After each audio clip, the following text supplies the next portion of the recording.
السلام علیکم ورحمۃ اللہ وبرکاتہ وبہ نستعین والصلاة والسلام علی سید الانبیاء والمرسلین اما بعد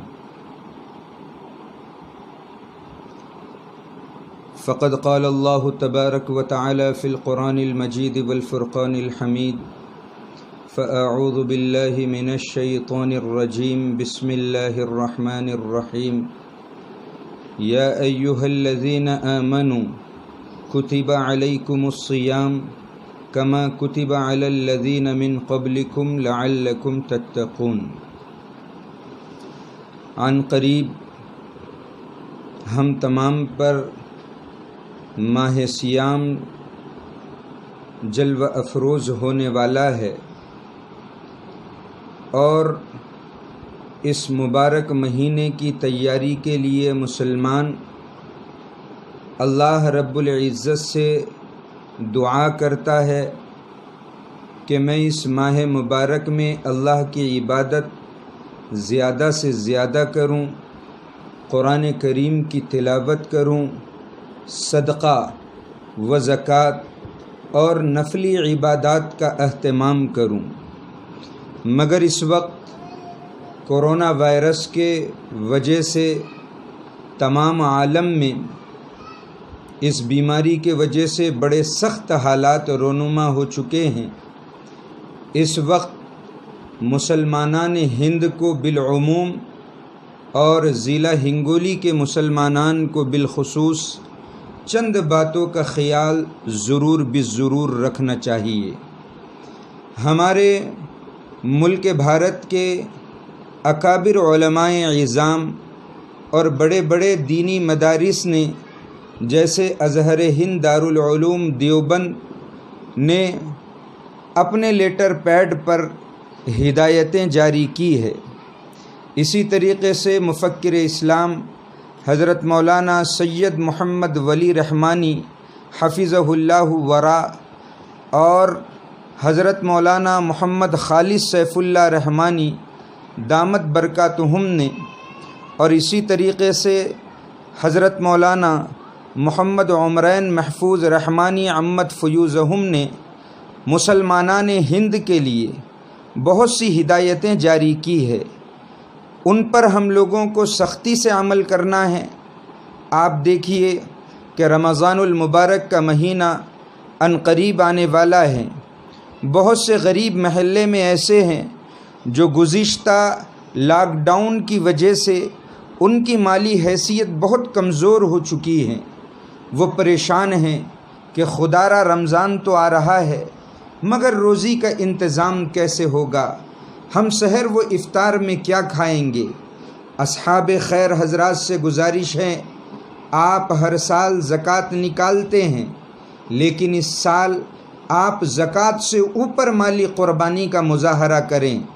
زکوٰۃ تو آپ کو دینی ہے، مگر اس سے اوپر بڑھ کر اپنے محلے کے غرباء کا، فقراء کا، مساکین کا، یتامہ کا، اور اسی طریقے سے محلے کے اندر اگر کوئی ایسا درد مند دل رکھنے والا ہو جو کسی کے سامنے ہاتھ نہیں پھیلاتا، آپ اس تک ضرور بالضرور مال کو پہنچائیں۔ اور یہ وبا ہمارے معاشرے میں عام ہو چکی ہے کہ آدمی نیکی بعد میں کر رہا ہے، واٹس ایپ پہ پہلے ڈالنے کی اور فیس بک پر پہلے ڈالنے کی اس کو فکر لگی ہوئی ہے۔ خدا کے واسطے اس چیز کو چھوڑ دیں، آپ اپنی نیکی کو ضائع نہ کریں۔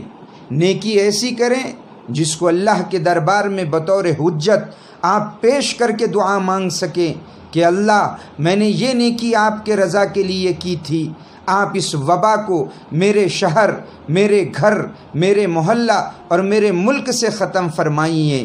اگر آپ نیکی کو ایسے کر کے اللہ سے دعا مانگیں گے، اللہ آپ کی دعاؤں کو قبول کرے گا۔ اور رمضان المبارک میں اہم دو عمل ہم مسلمانان عالم کرتے ہیں۔ خود آقائے نامدار شہنشاہ بطحہ محمد مصطفیٰ صلی اللہ علیہ وسلم کا ارشاد ہے، من قام رمضان ایمانا و احتسابا غفر له ما تقدم من ذنبی ومن صام رمضان ایمانا واحتسابا غفر له ما تقدم من ذنبی، جو رمضان میں روزہ رکھے گا، جو رمضان میں تراویح کی نماز پڑھے گا، اللہ اس کے گناہوں کو معاف کرتا ہے۔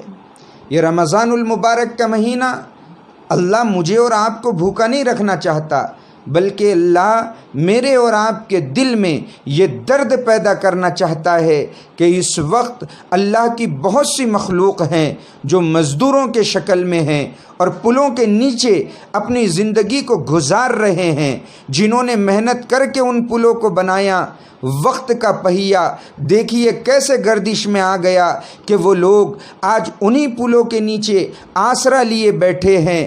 ہر گزرنے والی گاڑی پر ان کو یہ گمان ہوتا ہے کہ کوئی ہمارے لیے اناج لے کے آیا ہوگا، کوئی ہمارے لیے پھل فروٹ لے کے آیا ہوگا، مگر دیکھنے میں یہ آ رہا ہے کہ وہ میرے بعض بھائی جن کا تعلق سیاست سے ہیں اور جو سیاسی رہنما ہیں، ان سے تو میں بہت ادب سے گزارش کروں گا کہ آپ لوگ بجائے اس کے کہ اپنے محلے تک محدود رہیں، پورے بستی کی فکر کریں۔ آپ آ جا سکتے ہیں تو لوگوں کی جا کر خیر خبر گیری کریں۔ اور اس لاک ڈاؤن کے اندر جیسا کہ میں نے کہا، جو معذور ہے علماء سے مسئلہ معلوم کر لیں۔ اگر صحت اس بات کی اجازت نہ دیتی ہو کہ آپ بھوکا رہیں، علماء سے مسئلہ معلوم کر کر ان سے رخصت کے قواعد معلوم کر لیں۔ اور اسی طریقے سے رمضان المبارک میں تراویح کا اہتمام کرے۔ مساجد میں تو وہی ترتیب چلتی رہے جو گزشتہ کئی دن سے قائم ہے، اس کے علاوہ گھروں کے اندر بھی نماز تراویح کا اہتمام کریں، کسی کی تراویح چھوٹنے نہ پائیں۔ رمضان المبارک میں اللہ دعاؤں کو قبول فرماتا ہے۔ اس ماہ مبارک میں دعا کریں، اللہ سے رو رو کے مانگے، اپنے گناہوں کی معافی مانگے، لوگوں کو بھی اس بات کی ترغیب دیں کہ وہ زیادہ سے زیادہ رجوع اللہ، اللہ کی طرف رجوع کریں۔ اللہ سے معافی مانگنے اور اللہ کو راضی کرنے کا وقت آیا ہے۔ اللہ رب العزت گو ہم سے ناراض ہو چکے ہیں ہمارے اعمال کی وجہ سے، اسی وجہ سے یہ حالات یہاں پر رونما ہو رہے ہیں اور سارے عالم میں رونما ہو رہے ہیں۔ پھر آپ سے میں گزارش کروں گا کہ آپ سحر و افطار میں اپنے لیے تو انتظام کر لیں گے، لیکن اپنے محلے کے غربا کا خاص طور پر خیال رکھیں۔ اسی طریقے سے عرض کرنا ہے کہ بہت سے مالدار وہ ہیں جو مدارس اسلامیہ کو اپنی زکوٰۃ کا، اپنے عطیات و ہدیات کا ایک بڑا حصہ عطا کرتے تھے۔ اب حالات ایسے ہو چکے ہیں تو ان کو چاہیے کہ پہلی شکل وہ اپنے نزدیک کے غربا کو، اقربین کو فوقیت دیں۔ اس کے بعد مدارس اسلامیہ تو توکل علی اللہ پر چلتے ہیں۔ آپ مدارس کی بھی فکر کریں۔ آنے والے حالات بہرحال بہت شدید ہیں مسلمانان ہند اور پورے عالم کے لیے اور پورے ہندوستان کے لیے، لیکن اگر ہم ان حالات کا مقابلہ معاشرتی فاصلے سے کریں گے، جس کو معاشرتی فاصلے سے کریں گے، ایک دوسرے سے دور رہیں گے، انشاءاللہ یہ سخت دن بھی گزر جائیں گے اور اللہ رب العزت پھر سے بہاروں کو واپس لائے گا۔ خزاں کے دن، دکھ کے دن، رنج و الم اور تکلیف کے دن زیادہ دن نہیں رہا کرتے۔ شرط یہ ہے کہ ہم نیک اعمال سے اس کا مقابلہ کریں، اللہ اور اس کے رسول کے بتائے ہوئے طریقے پر چلیں، علماء کی ہدایات پر عمل کریں۔ بزرگوں نے جو باتیں آپ کو کہی ہے، نوجوان اس کو بھی فالو کریں۔ اگر کہیں پر جانا ناگزیر ہو تو گھر سے نکلتے وقت اپنے منہ کو اچھے سے ماسک لگا لیں اور تمام احتیاطی تدابیر کے ساتھ گھر پہ نکلے۔ غیر ضروری طور پر چبوتروں پہ بیٹھنا، ایک دوسرے سے گپ شپ لگانا، ایک دوسرے سے مذاق کے لیے ایک جگہ جمع ہو جانا، اس کی اجازت نہ اسلام دیتا ہے نہ اس وقت ملک کا قانون دے رہا ہے۔ ان نوجوانوں کو شرم کرنی چاہیے کہ بار بار علماء آ کر اس بات کو کہہ رہے ہیں۔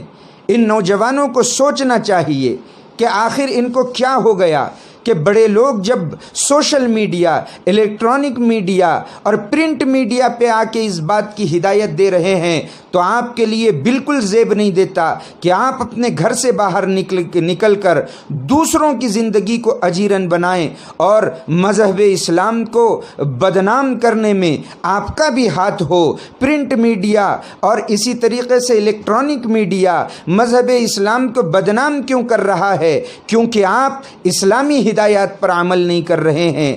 آپ لوگوں کو دعوت دے رہے ہیں کہ دیکھو ہم علی الاعلان بیٹھے ہوئے ہیں۔ اس بات کی آپ کو فکر کرنی چاہیے اور ان تمام چیزوں سے رکنا چاہیے۔ انشاءاللہ اسلام کا عالمی پیغام ساری دنیا میں عام و تام ہو کے رہے گا۔ حالات زندہ قوموں پہ آتے ہیں۔ مفکر اسلام ہمیشہ ایک بات ارشاد فرماتے ہیں، قوموں کے مقدر کا فیصلہ تعداد سے نہیں استعداد سے ہوتا ہے۔ امت میں استعداد موجود ہے۔ انشاءاللہ آنے والے دنوں میں اسلام کا عالمی پیغام ہر کچے پکے مکان میں داخل ہوگا۔ موجودہ حالات اور کسی پروپیگنڈے سے ہم کو کسی بھی طرح متاثر ہونے کی ضرورت نہیں ہے۔ اسلام کے مثبت تعلیمات کو عام کیجئے۔ انشاءاللہ وہ دن دور نہیں جب لوگ ذوق در ذوق اسلام کے دامن میں آ کر پناہ لیں گے۔ آپ دیکھیں گے اس مہلک مرض کرونا وائرس کے بعد آپ مغربی ممالک کو دیکھیں گے کہ انشاءاللہ مغرب کے بہت سے وہ لوگ جن کو اللہ نے چکا چوند عطا کی ہے، مال و دولت کی ریل پیل ہے، دنیا کی اقتصادیت کے وہ مالک ہے، اکنومیکل سسٹم پر ان کا تصرف ہے، لیکن اس کے باوجود قلب و ذہن کی بے چینیاں ان کو اسلام کے قریب لائے گی اور وہ لوگ دامن اسلام میں آئیں گے اور اعلان ساری دنیا کو یہ مزدہ جاں فضا سنائیں گے کہ اس کائنات میں حق اور سچ صرف ایک ہی مذہب ہے، اس کا نام مذہب اسلام ہے۔ اس وجہ سے ہم سب کو موجودہ حالات کا مقابلہ بڑے تندہی کے ساتھ کرنا ہے، لہٰذا رمضان المبارک میں ان تمام باتوں کا خاص طور پر اہتمام کریں۔ انشاءاللہ رمضان المبارک میں جس طریقے سے درس قرآن اور درس حدیث کا معمول تھا وہ بھی انشاءاللہ آن لائن ہوں گے۔ آپ احباب سے خاص طور پر گزارش ہے کہ اس سے بھی استفادہ کریں۔ اللہ سے دعا فرمائیں کہ اللہ رب العزت ان سخت شدائد اور مصائب کے حالات میں تمام لوگوں کی اس مہلک وبا سے حفاظت فرمائیں۔ اللہ رب العزت اس بیماری کو تمام ملک بھارت اور تمام عالم سے اس کو دور فرمائیں۔ اللہ رب العزت ان لوگوں کی مغفرت فرمائیں جو اس مہلک وبا میں ہم سے جدا ہو چکے ہیں اور جو لوگ شدید بیمار ہیں اللہ ان کو شفائے عاجلہ مستمرہ مستقلہ دائمہ نصیب فرمائیں۔ آمین بجاہ سید المرسلین وما علینا الا البلاغ۔